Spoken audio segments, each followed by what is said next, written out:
Mais Mohamed avait des problèmes avec les Juifs. Et le Coran a un problème avec les Juifs. Non. Ça nous dit Non, de non, tuer non, les polythéistes. Je peux te sortir les versets. Ouais. Surat chapitre 9, verset 5, ça nous dit de tuer les polythéistes, de battre contre les Juifs et les chrétiens et les forcer à payer les impôts. non, Pourquoi tu dis non? Je sors les versets. Il nous parle du verset 5 de la sourate At-Tawbah 9, utilisé pour dire que le prophète Muhammad sallallahu alayhi wa sallam aurait demandé de les JUIF.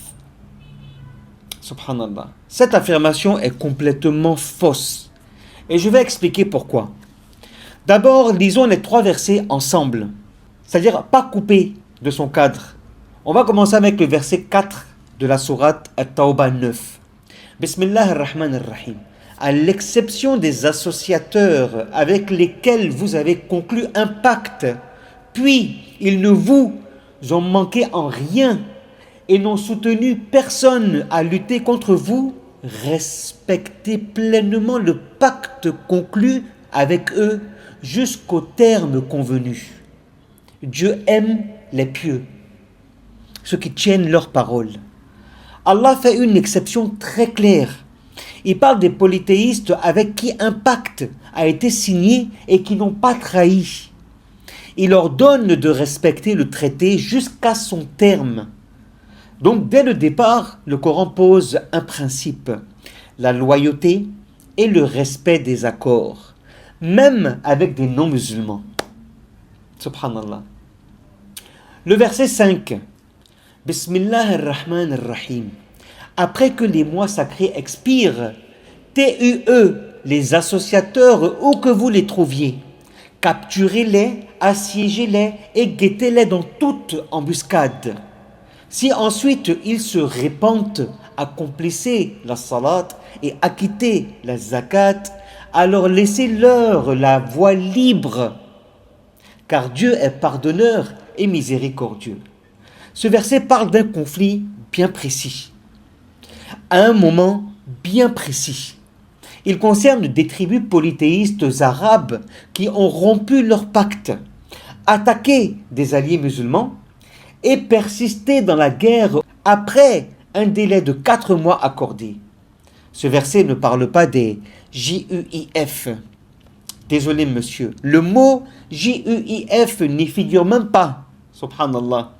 Il ne parle pas non plus de civils ni de personnes pacifiques. Il parle d'ennemis en situation de guerre après trahison. Subhanallah. Maintenant, le verset 6, que beaucoup, subhanallah, oublient volontairement, ou ça ne les arrange pas, qui dit Bismillah ar-Rahman ar-Rahim.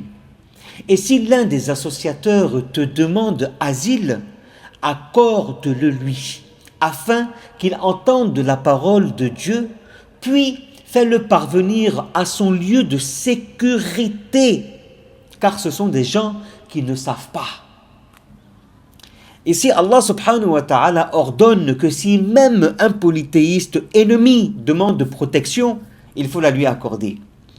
Lui laisser entendre la parole, puis le conduire en lieu sûr. Allahu Akbar. Ah, l'islam, qu'est-ce que tu es beau, qu'est-ce que je t'aime. Posez-vous la question. Est-ce qu'un texte qui ordonne de protéger l'ennemi qui demande asile peut être un appel au G? Mettez-le en commentaire. Historiquement, le prophète Muhammad sallallahu alayhi wa sallam n'a jamais ordonné de TUE, les JUIF, en tant que JUIF. À Médine, des tribus juives ont vécu sous le pacte avec lui. Celles qui ont respecté les accords ont été protégées. Le conflit a concerné des trahisons politiques et militaires, pas une religion. Accuser le prophète Muhammad sallallahu alayhi wa sallam d'avoir appelé au meurtre des JUIF en utilisant le verset 5, c'est sortir un verset de son contexte. Ignorer les versets avant et après et falsifier l'histoire du prophète Muhammad sallallahu alayhi wa sallam. L'islam ne juge pas les gens par leur religion, mais par leurs actes. Fidélité ou trahison, paix ou agression. Point. La vérité est simple. Ce verset ne justifie ni haine religieuse, ni viol aveugle.